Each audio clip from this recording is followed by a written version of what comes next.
I got recruited to play football, but I got injured right before the season started. So I didn't like actually start any games, and I wasn't like a superstar or anything like that. I'm just a person that works hard, and I had an opportunity. I took advantage of it.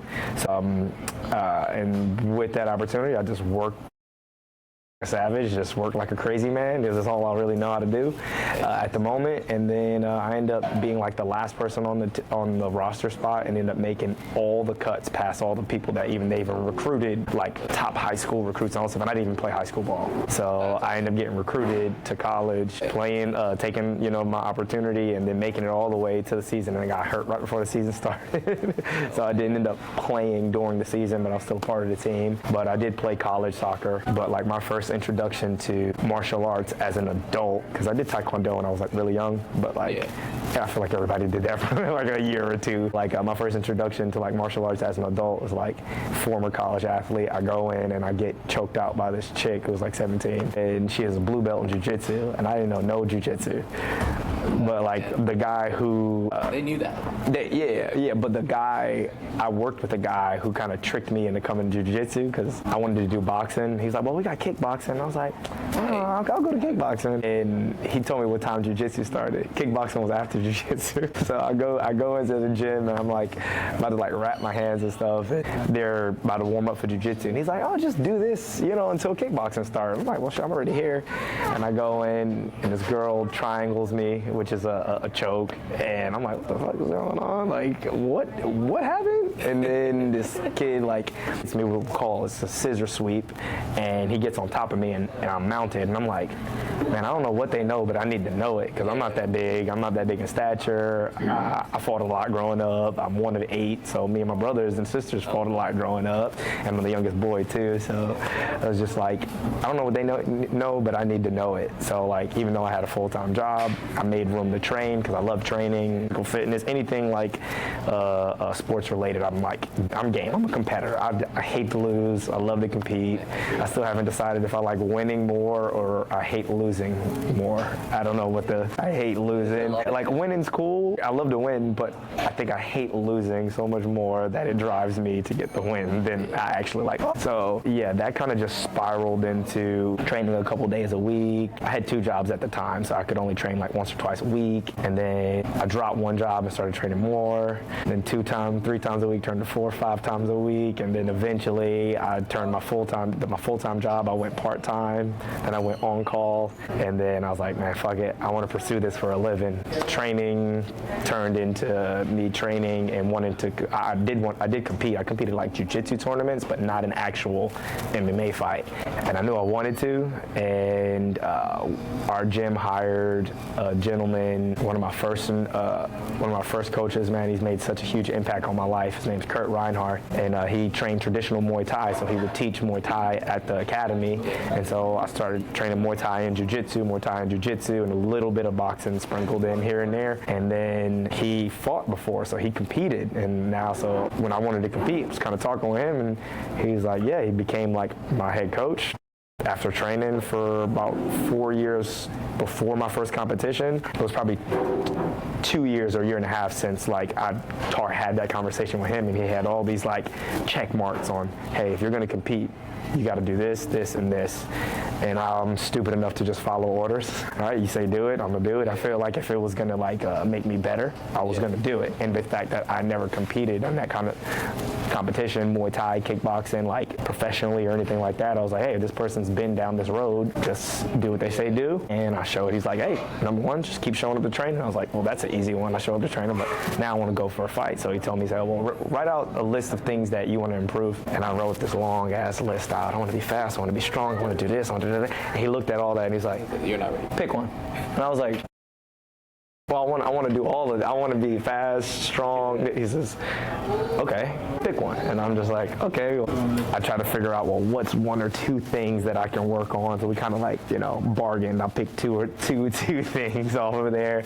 And he's also a professor of kinesiology, so he put all my strength and conditioning programs together, as well as the training. And we started training, and he came to the gym in 2014, and I had my first fight in 2016. I already been training since like 2011, 2012, something like that. So I already had my blue belt in jiu-jitsu, and then I was, training striking, which Muay Thai, kickboxing and stuff for 3.5 years, or so. I was doing just regular kickboxing before he came to the gym, and then Muay Thai and all that stuff. So I was like, all right, well, super excited. And we took our first amateur fight in Florida, and I just remember that feeling, and I just never turned away. I just never turned back, yeah. I've never done any kind of hardcore drugs, but I imagine that's what that feeling is like. The win or that feeling after, it's this huge, just like this huge high. So people go, yeah, I know what that's like. I'm like, no, you don't know. You don't know what it's like. That's why a lot of fighters and a lot of pro athletes go through like depression afterwards. It's like, man, I've been doing this my whole life, and then when you step down, it's like there's no stage like this. How do you? They try to like kind of like I always talk about like when people do drugs, they try and reenact, trying to get that first high. It's like it'll never be nothing like this ever again. So it's a transition period for a lot of like men and women, like when they have a pro athlete, an Olympic athlete, or this or that, and then they like leave. So like I just remember the feeling, and it wasn't so much the feeling of winning. That wasn't the feeling. It was the feeling of knowing you put in the work and you sacrifice so much, and the reward at the end of that sacrifice. Like right now, the hardest part is me not going up and getting a boba, like getting a boba tea or like something that I want to eat. I love food. I'm like, so it's sacrifices. Hey, I need to eat 4 meals a day plus a snack every day for the next 6 to 8 weeks. No, maybe one cheat day, no Reese's, no this, no that. And it's like, that's a sacrifice. And then you gotta say, okay, well, I gotta train twice a day, Monday through Friday, one morning session, this, one evening session, this, and then on the weekend is active recovery. So I'm still training, but not as hard to let my body recover. So I don't get to spend time with my family and friends when they're like, hey, you wanna go hang out? So that's a sacrifice. And then I'm like, oh man, I also teach as an instructor. I teach kids, I teach adults, I do this. So now I gotta put all that around my schedule. So like my day is broken up to training 4+ hours a day, broken into 2+ hour training sessions, teaching kids for another 2 sessions, teaching adults for 2 sessions, make sure I eat for 4 times a day, make sure I get 7 to 9 hours of sleep, and make sure like I'm a sane person and like doing all this stuff.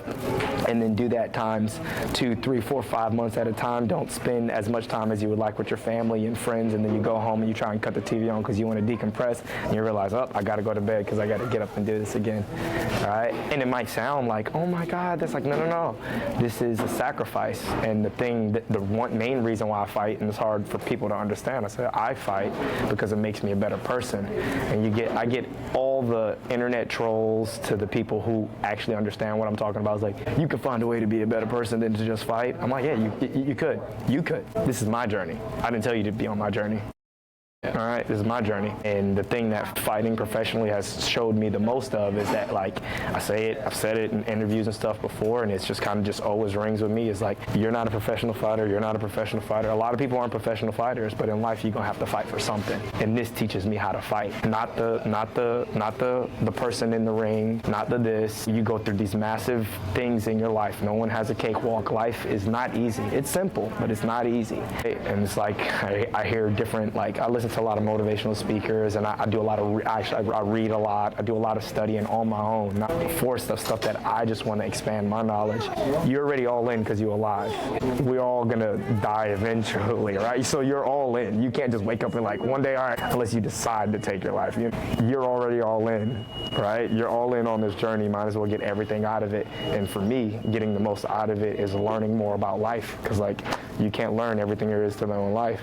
But like, I feel like every time I go in a training camp to prepare for a fight, I get to feel every emotion life has to throw at me. I get to feel confident, doubt, fear, anxiety, pain, struggle, stress, victory, defeat, you name it. I deal with it in a 10-week period. And then, just like in life is gonna give you a test. I get to test it out when everybody's watching. There's 5,000 people in the stands. The lights are on. You do it in practice when you're around people you're comfortable with, but what about when you're uncomfortable? Why is your heart beat twice just because the light is brighter? So it's like, what you do here is training you for this, and that's how I look at life. And that's what I like, fighting makes me a better person. And like, those who have fought for something in their life will understand it. That's why I said fighters can relate to anybody on the planet. You might play soccer, and you might be able to relate it to some people. Yeah, you might play cricket, badminton, hockey. I've never played hockey a day in my life, but I know one thing about an athlete. Athletes, they feel pain, they struggle, they sacrifice. If you're a mother, a daughter, a father, a sister, a brother, you've probably lost someone, you probably have had a kid, or you felt some sort of struggle, some sort of pain, you've had to sacrifice something. These are things that are going to happen in life regardless, and like going through this journey for me helps me deal with it. So that's kind of like in a nutshell, like why I fight and like what drives me to continue to do it. And it's not about just, I saw my mom today and I was talking, like I said, I'm one of 8, and I was just talking, you know, about one of my siblings, and I was like, man, when we realize that it's not about feelings, life isn't about feelings. We're always so concerned about how we feel in order to do something. Fighting will teach you that first. Anybody that tells me, oh man, I want to go fight, I'm like, why you want to fight? They're like, oh my God, it looks so fun and cool. I'm like, how many times you train a week? Twice. I'm like, I've trained twice today. You got a girlfriend? Cool. You like spending time with her? Yeah. Goodbye. Good luck. This is about to be a big wedge in your relationship right now. It's just like, you got a kid? Yeah. Ooh, right? You got a girl and a kid and a job? Why do you really want to fight? What are you going to get out of this that you feel like the sacrifice is enough? Man, I heard y'all get paid. That's a lie. My first fight, professional fight, was for $250. You willing to put your brain, your body on the line for $250? Guess what? I trained 2 months for that. So you divide 250 times 2 months, and then you got to pay your gym, your trainers, and your coaches, and taxes. You tell me if that's worth fighting. People go, oh man, I thought y'all guys get paid. Why? Because you see us on the light, promotions use our image and stuff like that. There's so much more than what people see. They only see the tip of the iceberg. What's underneath is what sunk the Titanic though, right? It's like, you see this, and it's all of this underneath, and like, for me, that's what like fighting is. It's the continuous climb up the mountain and the fall and the skid down and back up, and the things that we talked about when I was talking about Jalen Hurts. The reason why a lot of people don't really respect him is because he has the things that you can't measure, the intangibles, the heart, the leadership, the drive, the will. You put it on a scale. Because I'm a fighter, and I'm gonna fight another guy, and he has drive, and he sacrificed, he got heart, he got will. But in that time of struggle and stress, whose will and whose heart is gonna push them through there? You know, past the point of what people consider like the breaking point. There are plenty of fights. Man, there's a fight that I just will never forget. It's a guy named Darren Elkins, and he has a tattoo on him that says "damaged," and he fights like it. He was fighting this guy, and on paper you would say it's no way in the world Darren Elkins beats this guy. There's no way in the world. And this guy is destroying Darren Elkins every round. And you're watching it, and even as a fighter, it's becoming hard to watch. You're like, this guy is taking a beating, but he's never shelling up to the point to where you see him like physically quitting or giving in. He's just like, I'll die in here, right? And all you need is one chance, and Darren Elkins wins one punch of one exchange where the guy is on the fence, hits him one time, clips him, and he gets this new life. Like, he was just dying in there. Yeah. And then and for me, that is like, that's an energy that you can't explain. You can ask any kinesiologist or nutritionist or this, where does that energy come from? You're about to die in there. A guy is physically putting you out, punching you, kicking you, wrestling you, elbows to the face, and you're like this. You like literally want to throw up. If you don't know the feeling, it's horrible, okay? And you hit him, and you see his body go like this, and then Darren Elkins goes, where did that come from? It didn't come from his muscles. Where was that at when he was trying to hold on for dear life, not get put out? That shit's in here. And then as soon as he does that, he pushes him and just hits him with a head kick, and the dude just folds. And I'm watching this like, did anybody else just see this? Like, he was getting destroyed. Kamaru Usman and Leon Edwards. 5-round fight. 5 round. He wins in the last 3 seconds. He's getting destroyed. 4 minutes and 57 seconds. He catches him doing this, and the fucking leg is behind it. Crack. Out cold. It's like, that's life, right? No matter how good you are, it's all it takes. And like, it goes back to like my martial arts journey. Talking about my back. I've been in 2 car accidents. I've had 2 back surgeries. Had micro discectomy twice. They moved portion of a ruptured disc, a herniation. I had all this locked up, sciatica. I had atrophy in my left leg. The first time it was the left leg, and then the other time was the right leg. I have little to no disc disc in the L5S1, and I'm not supposed to be doing what I'm doing. If I would listen to doctors, I'd still be on bed rest. I'd probably be overweight. I'd probably be a miserable 31-year-old. I had my first surgery when I was 24, 25. I remember it took all the years before I even got to that surgery. You got to go through all the insurance and go to PT. And then I'm like, hey, can we get an MRI so I know what's wrong? No, you got to go to PT first. So you spend months and months in PT where it doesn't really get better. Then they're like, take all this pain medication. And I'm like, if you give me pain medication for my pain, I'll feel better, but it's not fixing it. So what are we really doing?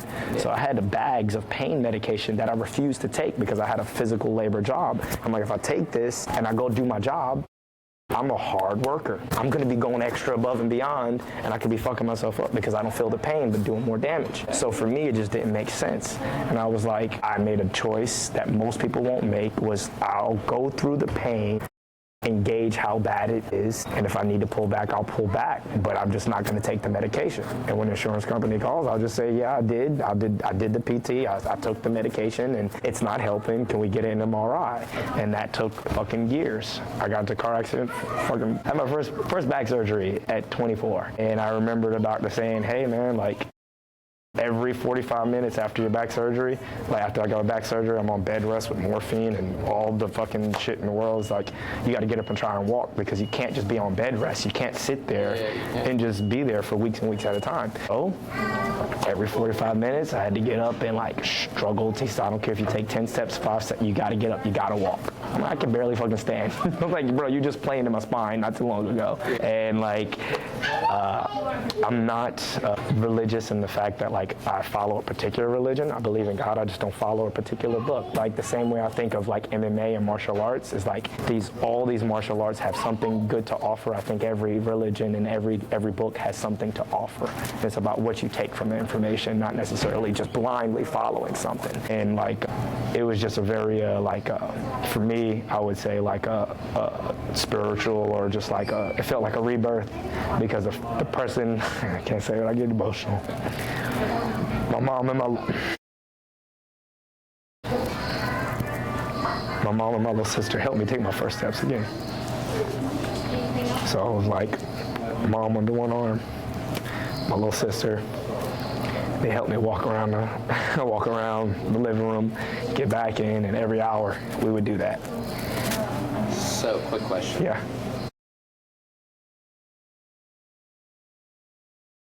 So when you're in that ring, I knew you're supposed to fight with a clear head. Go in, or while you're in there, do you think about those? Yeah, and I take my journal with me in the back area where the fighters warm up, and I have like my own little like ritual. I cry before every fight. Being emotional is beneficial and sometimes it can hurt, but knowing how to straddle the line of knowing what to use, when to use it is like the biggest thing. Like if I gave you a toolbox right now with a screwdriver and a chisel and a hammer and nails and screws and stuff like that, like not every job is going to require a hammer, not every job is going to require this, but having access to these things when you need them is important. And sometimes when you're in there and the game plan ain't going, sometimes I gotta make the fight a fight and I gotta call on a little bit more whatever. And then other times when there's chaos going on, I gotta call for a little more just relax, see what's going on, pull back. Like these things are happening, and fighting isn't nothing but like high stakes consequential chess. It's like if you make the wrong piece, that can be the end of it. I did that. I've had 13 fights total. My last fight was my first official loss. So I've won 12, I lost 1, and I made 1 mistake and the guy capitalized on it, and that was the end of the fight. The fight right before that, I fought a world champ kickboxer. Everything he threw, he was trying to kill me with. It was just like, I can feel like the boom. He made 1 mistake, 30 seconds later, the fight was over. So it's like at the level at which we're fighting at, 1 mistake is the end. I made that mistake last time, 12 other times, other people made that mistake. So it's like, it's just high level, just calculating, just with a super high risk. So it's like, that's kind of what's going on, but I use my emotions when I know know I'm ready for a fight when I can do this, right? And like crying for me ain't nothing. It's just tears. But when I have my emotions accessible and I can play them like the strings on a guitar, depending on what I want to feel, I know I'm ready for a fight. So when I'm in the gym, the other day I'm in the gym weightlifting and I have my headset in and I'm listening to a particular set of songs and a particular set of speeches. A lot of times it's not even songs, it's speeches. And this guy I met 3 years ago, like one time, he comes to me, he's like, hey man, I met you in Millersville. I'm just like in the gym, massive gym, like just coming down. And he's like, kind of feel kind of weird that like he comes to me and I'm like crying. I'm like, nah, it's all good. I'm like, hey man, I got a fight coming up. I'm in my bag. And he was like, oh no, you good. And for me, that just means like I'm in my cookie jar. Yeah. I have a good cookie jar and I have a bad cookie jar. Like that, for me, that's a great cookie jar when I think about that image of like my mom and my sister walking around.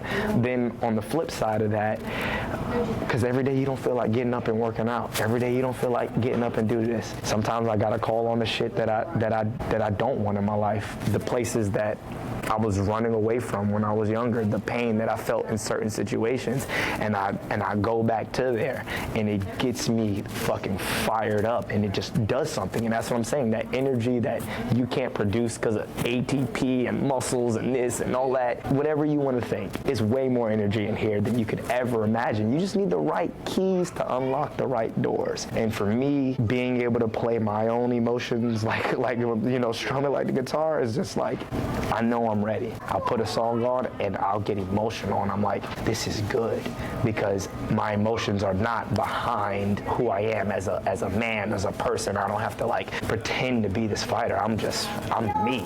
Like, you know, like people see me crying. I don't give a fuck. It's not about them. It's about me. So it's like being able to kind of like navigate myself, because I was emotional as a kid. I had a crazy temper. I was always fighting. I was always doing these things. So now for me to like be able to control that is like, it feels like a win in life. Like I feel like I'm 30, 40 years ahead of my own life. Like I should be feeling this at 60 and 70, not at 20 and 30, you know? So like a lot of shit in the regular world just doesn't bother me, because I'm like, I fight every day. The last thing I want to do in public is fight someone. I was hanging out with a guy one time, and he was like, yeah, man, I know you badass, you want to fight? We were like hanging out, with a lot of people, whatever. He's like, yeah, man, like, so what do you think about this? I was like, bro, first of all, I said, I'm out in public, I don't fight for free. I ain't gonna fight none of these dudes for free.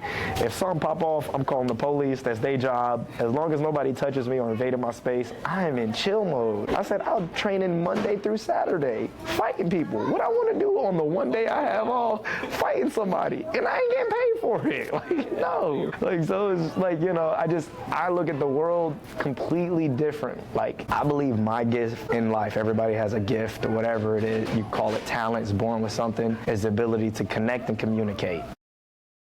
I don't know what it is. I don't know if it's through pain, through fighting, but connect and communicate, I believe that's my gift. And when I do this on a bigger stage, I connect with people who I never even met in person, never shook their hand, never this. And man, I've been following you for this, and I see your story. I heard your podcast, man. This really resonated with me, or this or that.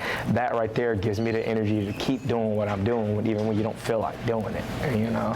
So it's just kind of like this ongoing journey.